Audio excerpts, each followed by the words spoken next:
All right, guys, welcome back to the shack.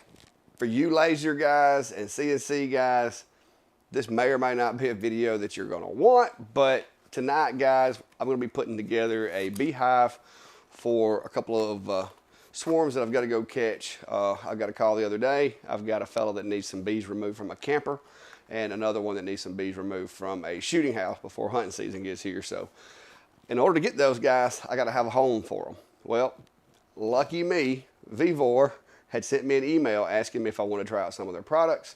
And on the list of things that they have was, you guessed it, beehives.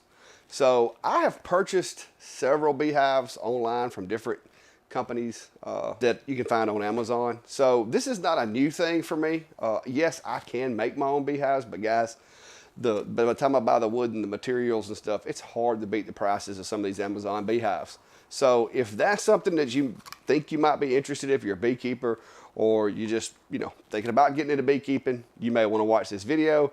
It's going to be more or less how to put this thing together, what's in it, and what I think about the build.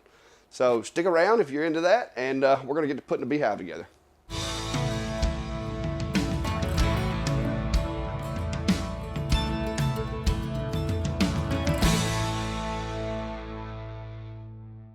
All right, guys, so all of this stuff that's on the table here is the parts that is going to be required to completely construct this beehive. Now, this thing comes in one box, so if you do order it, be prepared. It's heavy, all right? It's a lot of wood. I will tell you, here in the South, we have wood similar to this in certain trees. Around here, they call them monkey pines, but it's technically, if you look it up, it's what that's called a Chinese fir.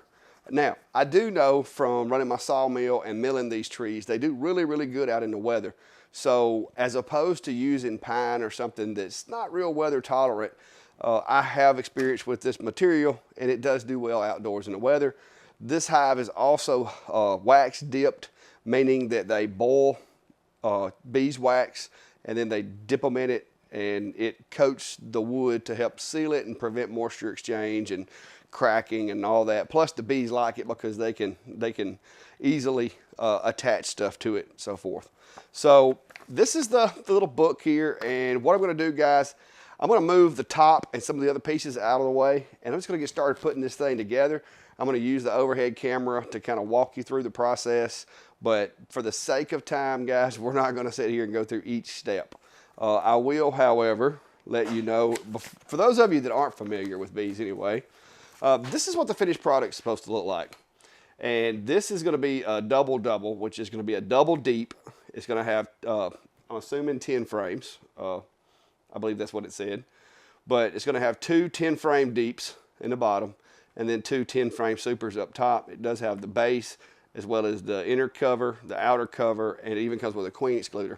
So basically, it's everything you need to build a beehive substantial enough to make your own honey. Now, when you first put the bees in here, they're not going to need all this real estate. So you got to have somewhere to store it until you get to the point to where they need it, because you're going to start off basically with the one box. But that's enough on the bee stuff for now. Let's just get the putting it together started. All right, guys, so I had a little problem with my camera placement and had to replace it.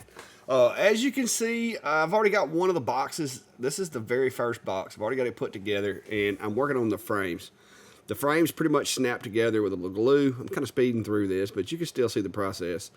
Then I go around it with my trim nailer, shoot a couple of, just one in each junction there. Once I get that put together, you've got to get that foundation in there, snap that stuff in. And once you do, the frame is ready to be used. So I'm just dropping those in there. This is a highly repetitive process. If you're planning on getting one of these guys and you don't have a trim nailer, you can use small nails or staples. It's just a lot easier with the DeWalt there. If you use a brad nailer, I will tell you those things are really bad to cut out, and be careful, don't shoot one through your finger. Always make sure your fingers are out of the way. And even though you can't see it in the video, I do have my safety glasses on. So got that one over there. All right, got it set on the base. Throwing the next one together. You get to actually see how this part goes together. There is a ridge up top where the frames sit on it, so you've got to make sure that on the ends that both those ridges are in the proper place. I just tap it together with a rubber hammer. To be honest, the beehive would probably stay together without the staples, but I prefer to go ahead and staple them because those things can get really heavy once they get full of bees and get a lot of honey in there. And I just don't want them coming apart on me and you know, destroying my hive. This box did come with that little window you just saw right there. I was under the impression that it would have some like plexiglass or something behind it, but it does not. But no fear, guys. I have machines capable of cutting plexiglass, and I can install my own plexiglass. One of the things that I liked about this hive was the fact that, you know, you could open the door and look in there and kind of see what the population looks like in every frame without having to tear it apart or put a bee suit on. But without plexiglass, that's not going to work out right. So I'm going to go get me some plexi and cut it out with the lasers. Put me some, you know, and put some screws in it, put it in there. Once I put it in there, the bees will seal that up, and I'll have windows so that I can open that up and actually look at the bees.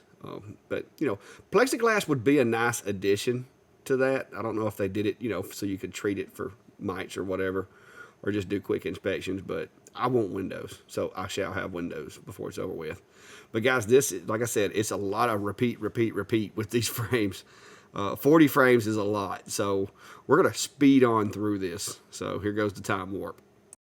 All right, so we sped on up, guys, and I'm into the honey supers now. These are a little smaller, if you're not familiar with bees, and these are for the honey. I will be letting them keep one. I like to run 2 deeps and a super for the bees, and then anything above those 2 deeps and super is, you know, something I can harvest.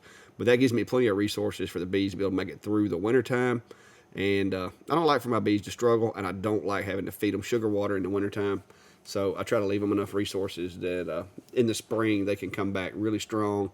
I can make lots of splits, and I could easily in the spring go from 5 hives to 15 in a matter of a few weeks if I wanted to. Not that I have any desire to have 15 hives, but 5 is where I'm at right now. This one will make 6 once I get those bees in there, possibly even 7 because there may be 2 queens captured. But yeah, repeat and rinse, guys. Repeat and rinse. So it's pretty easy. You see the process. It's a lot of snapping parts together. I've gotten pretty skilled at putting those frames together. I had 0 cutouts with my trim gun because I'm using staples instead of the brads. Like I said, big recommendation on my part there. So let's move it along. All right, guys, down to the last couple. One thing I will mention to you, the smaller foundation is a little more troublesome to get in there because it doesn't bend as easily as the wider sheets. So if you wanted to put those in before you shot them together, you could, but it's just a little more force. But that's pretty much wraps it up for the basic assembly, guys. Now let's see what the whole thing looks like when it's put together. All right, guys, so the install, typical beehive, it was what I was used to. Most of the parts, like I said, I found one frame out of all these frames that I did. I found one frame where it looked like there was a little bit of a miscut, but it still works. It's just shaped a little different than the other ones. I don't know if maybe the part moved or whatever, but all in all, guys, this is everything I'll need to have a hive, grow it big enough to sustain itself, and then also be able to add me a honey super to the top to be able to draw honey. And since we don't have any bees in this, I'll kind of go over, for those of you who may not know about how honeybees work, they will take any cracks that are in this, they'll propolis it and seal that up. It's almost like bee caulk, where they caulk all the cracks. They also will establish air passages inside the hive to maintain the temperature inside the hive. Bees are one of the most engineering type animals that I deal with, because they literally will maintain the temperature inside this hive at a constant temperature by using their wings as basically heating and cooling fans. If it gets too hot, they'll actually have bees go outside the hive. They'll be hanging out all over the outside of it. They'll be bearding on the front. But the whole object is you have to have air, capability for air to get from the top down through the hive and out. It does have the inner cover here that allows them basically a gap between the top of this thing where the sun's going to be hitting it and the hive itself. This one didn't come with, sometimes you can get them with a little, basically like a little one-way valve for bees that snaps in here. This one didn't come with it. It's not always necessary. A lot of people don't even use them. I have used them on a couple of the hives that I've gotten off Amazon, but this is the inner cover, and this basically just kind of helps hold this, it gives the bees enough room that they can do their business, and it adds an extra layer, kind of insulation or whatever, to the hive. And it makes it a lot easier too to get the top off, because once you lift that off, you have to kind of pry this part off most of the time because they'll seal it up real good. But these are 10 frame boxes. So each one of these boxes holds 10 frames. Of course, the top one is going to be the smaller ones that's used for honey production. And the reason that I like running 2 deeps and a super, because that gives the bees this area and this area to, you know, make new bees and lay eggs and grow bees. But it also gives them this area up here to save honey and nectar and stuff like that to get through the winter. So I will never pull beyond this queen excluder here, and we'll show you that. But this is the honey super. When I get ready to collect honey, this will be the part that I will take off and then replace it with an empty one, and be able to get my honey from there. But this is a plastic queen excluder. I know a lot of people aren't real fond of the plastic ones because they tend to be, a lot of times they're just stamped, and they're a little harder on the queens and or harder on the bees, because when the bees go through here, those little sharp edges can kind of hurt them, cut them, you know, cut the hair off of them and stuff like that, and damage their wings. But with this one, I did notice that this is not just stamped. It's either like molded or 3D printed or something, to the point to where the edges are round on it, which is real similar to the metal ones that everybody likes. So I'm not against this plastic one. Typically, you know, plastic ones aren't the best, but this one's, the edges are really rounded. There's no sharp edges. So I think this one will work out real good. But this is the rest of the hive, and it's all, guys, it's the same thing. This is the same as that box. And then you've got the 2 on the bottom. Those are deeps. The one big difference you'll notice is the smaller ones have the yellow backing for the honey. And that's just, some folks say it's just cosmetic, but others say that the black is better for brood. It kind of, I don't know, leads the bees to want to lay there and not here.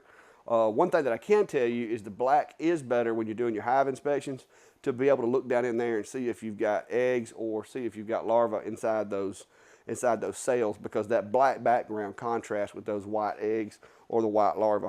So, but all in all, the build was typical of what you would expect from a beehive. Like I said, the material, I do know that this is the Chinese fir. It has a very distinct smell. The outer part anyway. I'm not sure about these, what they're made of, but I do know that the outer part is made out of the Chinese fir.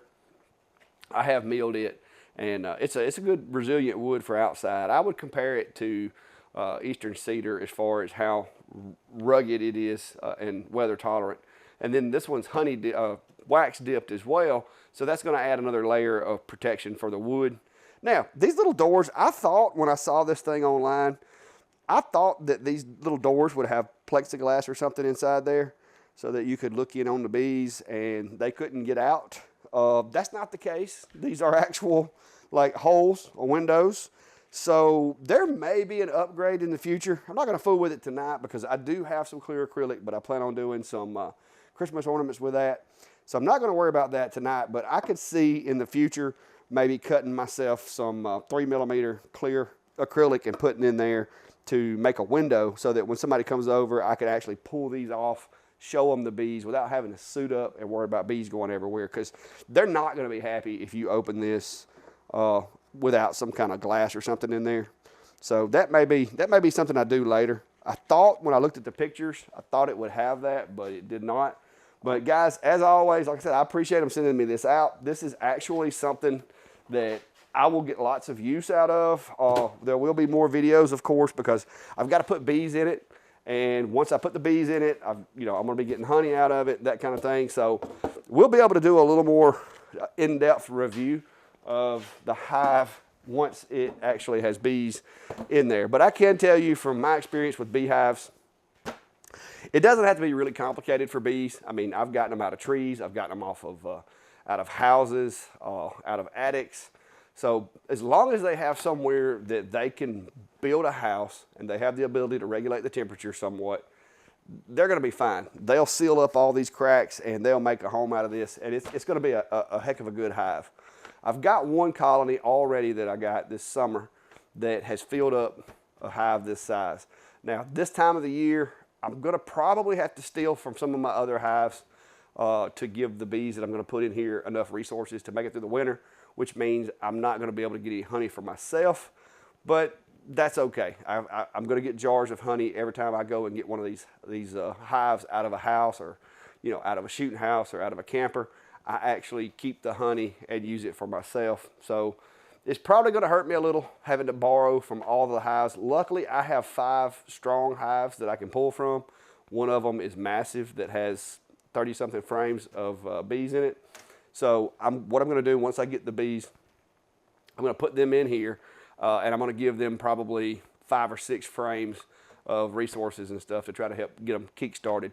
And hopefully they'll make it through the winter, even if I have to feed them sugar water during the winter to help them, make it, then we'll do that. But hopefully that won't be the case. But if you're interested in getting into bees, guys, or if you're into bees and you're looking at a reasonably priced hive that pretty much comes with everything you need. It also has the base. I didn't show you the base, but there's the base down there, as well as it has the 2 slotted doorway so that you can give them a larger door in the summer and a smaller one in the winter. For our climate, I feel like this is going to be a good hive. And like I said, thanks to Vevor for sending it out. And there'll be more videos in the future. If you're interested, check it out down below. It's a bee video, but it was a build video. So maybe some of you decided to sit through it just to see how a beehive goes together, if that's something you've never done. Customizing beehives is one of those things that it might be a market in your area you might want to look into.